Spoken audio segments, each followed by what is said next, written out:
Hello students, welcome to easy math for NDA. I am Ujjwal Kaushik, your friend. जो भी students NDA की preparation कर रहे हैं उनके लिए हमारा चैनल बहुत यूजफुल है, क्योंकि हम क्वेश्चन और कॉन्सेप्ट साथ में समझते हैं। चलिए, आज का क्वेश्चन है A B C is a triangle right angle at B. अच्छा, राइट एंगल ट्राइंगल गिवन है और राइट एंगल किस पे है? वर्टेक्स बी पे।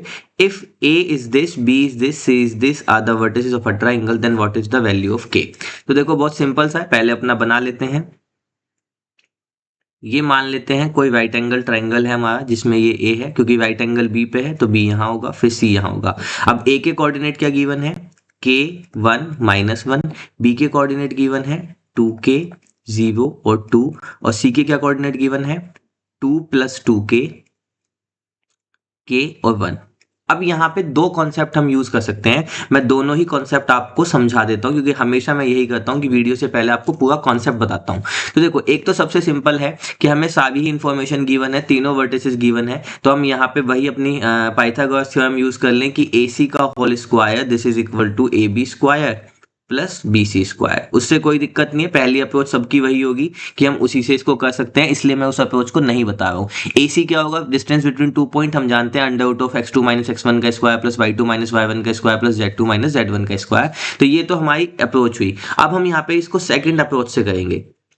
सेकंड अप्रोच है, क्योंकि हमें यहाँ पे उसने ये दे ही दिया कि वर्टेक्स बी पे राइट एंगल है, ये हमें उसने बता दिया। ये बताते उसने हमारे क्वेश्चन को बहुत आसान कर दिया। अब हम इसको वेक्टर की हेल्प से सोल्व कर सकते हैं। तो देखो, अगर हम जानते हैं कि ए बी है, तो अगर हमें ए बी की लेंथ निकालनी हो या हमें ए बी वेक्टर निकालना हो, तो वो क्या होगा? नथिंग बट बी माइनस ए।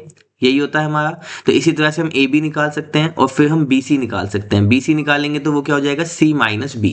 अब हमने वेक्टर में पढ़ा था कि अगर v1 जो है वेक्टर, वो परपेंडिकुलर होता है v2 पे, तो कंडीशन क्या होती है कि इनका डॉट प्रोडक्ट 0 के इक्वल होता है ना?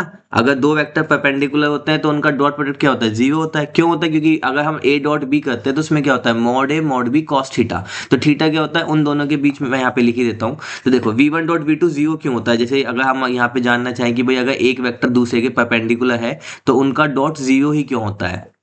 तो देखो, ए डॉट बी को ओपन करो। ए डॉट बी क्या होता है? Mod A mod B cos theta. अब थीटा क्या होता है?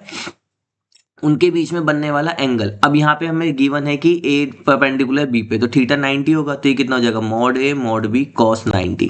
अब कॉस 90 कितना होता है? 0। तो आ गया 0, तो इसलिए आ गया A dot B is equal to 0। बस इसी को हम यहाँ पे यूज करने वाले हैं। तो चलिए यूज करते। सबसे पहले ए बी को फाइंड कर लेते हैं।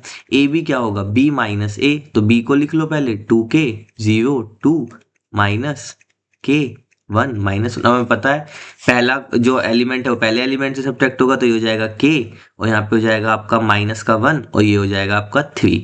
तो पहला जो वेक्टर आ गया दैट इज के -1 3। इसी तरह से अगर हम बी सी को निकालना चाहें तो वो क्या होगा? सी माइनस बी। तो सी को लिख लेते हैं, तो यानी कि 2 + 2k के और 1 माइनस बी क्या है हमारा? 2k 0 और 2। तो अब इसको सब्ट्रैक्ट कर लो, तो यहाँ पे तो आ गया 2, यहाँ पे आ गया k और यहाँ पे आ गया माइनस का 1। तो ये कितना आ गया? 2k और -1। अब क्योंकि ए बी परपेंडिकुलर है बी सी पे, तो अब आप लोग समझ गए होंगे हम क्या प्रॉपर्टी यूज करने वाले हैं। क्योंकि ए बी जो है और बी सी जो है, ये दोनों कैसे हैं? परपेंडिकुलर है, तो इनका डॉट प्रोडक्ट क्या होगा? 0 होगा। मैं यहाँ पे लिख भी देता हूँ। ठीक है, तो इनका डॉट प्रोडक्ट 0 होगा, तो कर दो इनका डॉट। तो ये क्या है? k -1 3 का डॉट करना है 2 k और -1 इज इक्वल टू 0 से। अच्छा, इससे कंफ्यूज मत होना। k -1 3 अगर नहीं पता तो मैं आपको बता देता हूँ। यहाँ पे हमने कोऑर्डिनेट फॉर्म में यूज किया है। ये जो हम लिख रहे हैं ना k -1 और 3, this is equal to ki -j + 3k।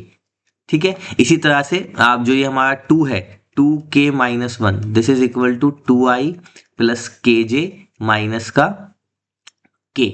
ठीक है, ये वाला k और ये वाला k अलग है, वेक्टर है, ये स्केलर है। ठीक है, तो बस इनका डॉट करेंगे तो a1 का डॉट i का डॉट i के साथ, तो ये हो जाएगा 2k और फिर हो जाएगा माइनस का k माइनस का 3 इज इक्वल टू 0। तो यहाँ से क्या बच गया? k -3 is equal to 0। तो k की वैल्यू कितनी आ गई? Is equal to 3। तो k is equal to 3 is our right answer.